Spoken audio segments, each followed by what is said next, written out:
Hello dear students, आज आपकी प्रकृतिवाद topic पर ये सेकंड क्लास है। पार्ट 2 है ये प्रकृतिवाद का और क्लास लेक्चर नंबर 16 है। क्लास आपकी है BA second year, paper second हम पढ़ रहे हैं। विषय है शिक्षा शास्त्र, जो कि ऊपर लिखा हुआ है। ठीक है, आज की कक्षा में हम प्रकृतिवाद के मूल सिद्धांतों के बारे में पढ़ेंगे। किसके बारे में? प्रकृतिवाद के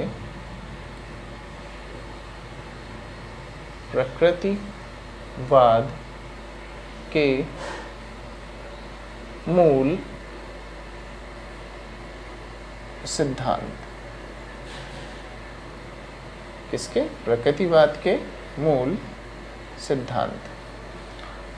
इसके पहले की कक्षा में हम लोग प्रकृतिवाद के बारे में जान चुके हैं, समझ चुके हैं, पढ़ भी लिया था हम लोगों ने।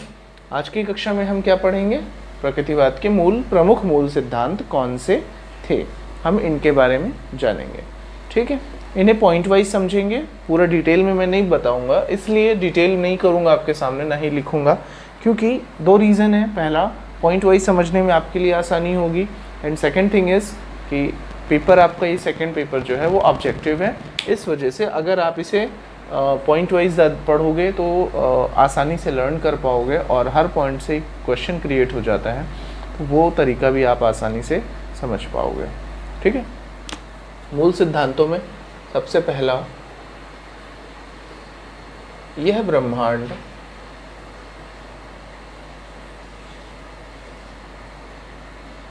प्रकृति से उत्पन्न है। यह ब्रह्मांड किससे उत्पन्न है? प्रकृति से उत्पन्न है। नंबर सेकेंड, यह भौतिक संसार ही सत्य है। थर्ड पॉइंट, पहला पॉइंट क्या? यह ब्रह्मांड प्रकृति से उत्पन्न है, या प्राकृतिक रचना है, प्राकृतिक संरचना है, प्रकृति जन्य है, कई शब्दों में इसे लिखा जा सकता है। ठीक, सेकंड पॉइंट, ये भौतिक संसार ही सत्य है। आगे,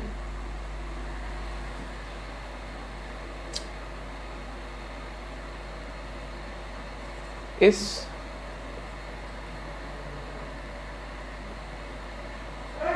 भौतिक संसार से परे कोई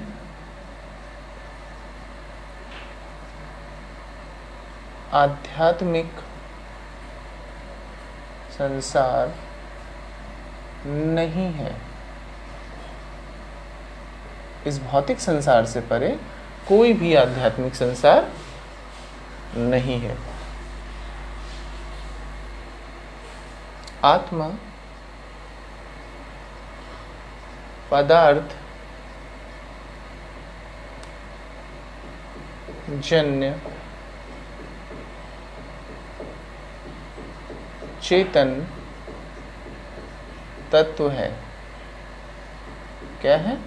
आत्मा क्या है? पदार्थ जन्य चेतन तत्व है।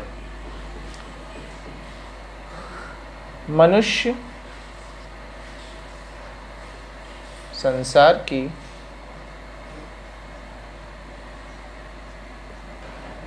सर्वश्रेष्ठ रचना है। मनुष्य क्या है? संसार की सर्वश्रेष्ठ रचना है। मानव का विकास एक प्राकृतिक कार्य है। मानव का विकास कैसा कार्य है? एक प्राकृतिक कार्य है। मनुष्य जीवन का अंतिम उद्देश्य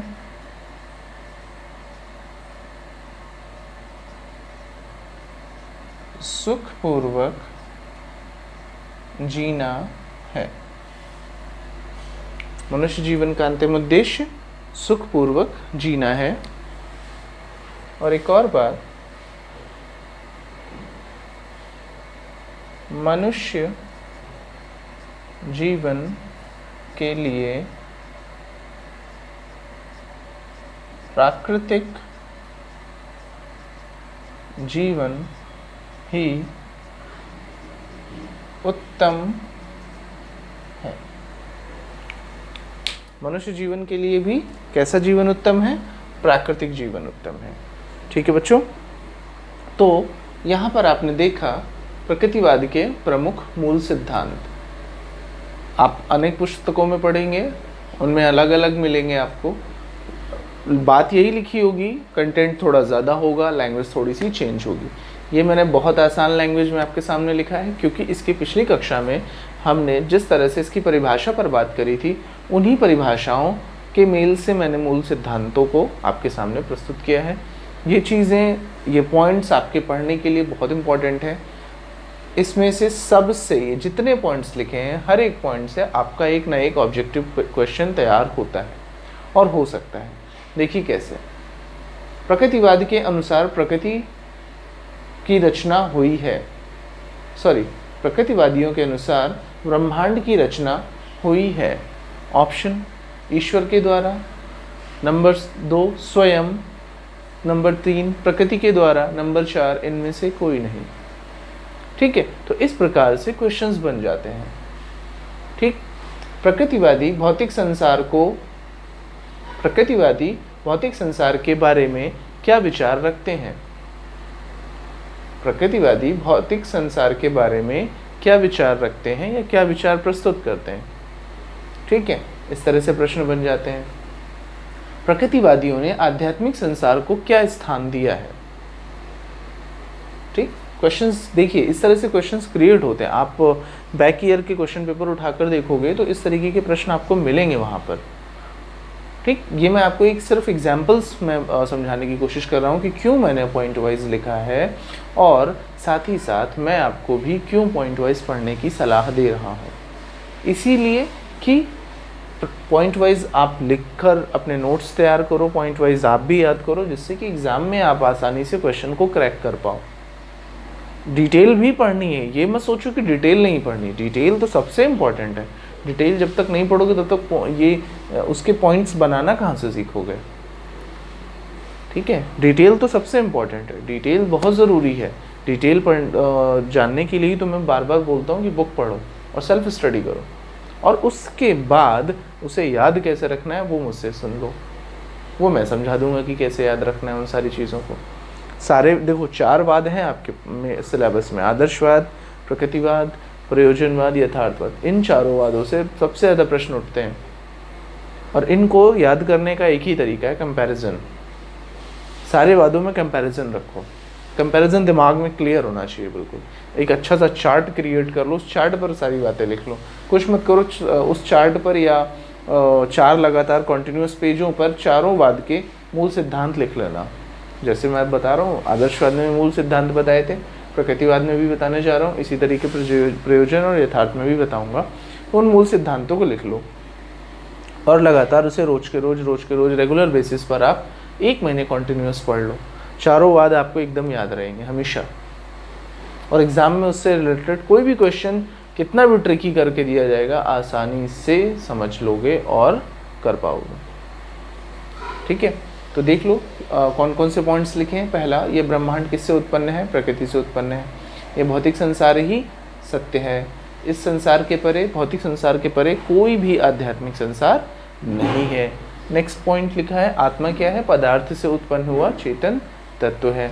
यहाँ एक नई बात लिखी है जो कि मैंने उस आपके डेफिनेशन में नहीं थी, मनुष्य संसार की सर्वश्रेष्ठ रचना है। प्रकृतिवादी भी इस बात को मानते हैं और आदर्शवादी भी इस बात को मानते हैं कि मनुष्य संसार की सर्वश्रेष्ठ रचना है, क्योंकि प्रकृतिवादियों ने भी देखा कि प्रकृति में बहुत सारे प्राणी हैं, बहुत सारे जीव हैं, लेकिन उनमें से जो मनुष्य है वो सबसे अलग है, सबसे सर्वश्रेष्ठ है, सबसे उत्तम है। ठीक है, किस बिना पर? अपनी सोच, अपनी समझ, अपने कार्य करने की क्षमता, योग्यता, इनके आधार पर। ओके बच्चों, आगे मानव का विकास एक प्राकृतिक कार्य है। ये भी एक अच्छी बात लिखी हुई है कि मानव का विकास कैसा कार्य है? प्राकृतिक कार्य है, मतलब प्रकृति के अनुसार ही मानव का विकास होता है। तो मानव विकास कैसा कार्य है? एक प्राकृतिक कार्य है। आगे, मनुष्य जीवन का अंतिम उद्देश्य सुखपूर्वक जीना है, जिसे हम लोग एक्सप्लेन भी कर चुके हैं, समझ चुके हैं। और उसके लिए मनुष्य जीवन के लिए कैसा जीवन उत्तम है? प्राकृतिक जीवन उत्तम है। अर्थात प्रकृति ने जो हमारे लिए नियम बनाए हैं, हमें सुखपूर्वक अगर जीना है तो उसके लिए प्राकृतिक जीवन जीना चाहिए, और वही उत्तम है हमारे लिए। वही जीवन हमारे लिए सर्वश्रेष्ठ भी है और उत्तम भी है। ठीक है छात्रों, तो एक बार आप इसको फटाफट एक बार और रिवाइज कर लीजिए। क्या लिखा हुआ है? ये ब्रह्मांड प्रकृति से उत्पन्न है। दूसरी बात, यह संसार, यह भौतिक संसार ही सत्य है। इस भौतिक संसार से परे कोई आध्यात्मिक संसार नहीं है। आत्मा पदार्थ से उत्पन्न हुआ एक चेतन तत्व है। मानव संसार की सर्वश्रेष्ठ रचना है। मानव का विकास एक प्राकृतिक कार्य है। मनुष्य जीवन का अंतिम उद्देश्य सुखपूर्वक जीना है, और मनुष्य जीवन के लिए प्राकृतिक जीवन ही उत्तम है। ठीक है बच्चों, तो ये आपके प्रमुख मूल सिद्धांत हैं प्रकृतिवाद के, जो कि आज की कक्षा में हमने पढ़े। अब इसके बाद अगली कक्षा में प्रकृतिवाद और शिक्षा के बारे में हम लोग पढ़ रहे होंगे। तो अगली कक्षा तक के लिए धन्यवाद।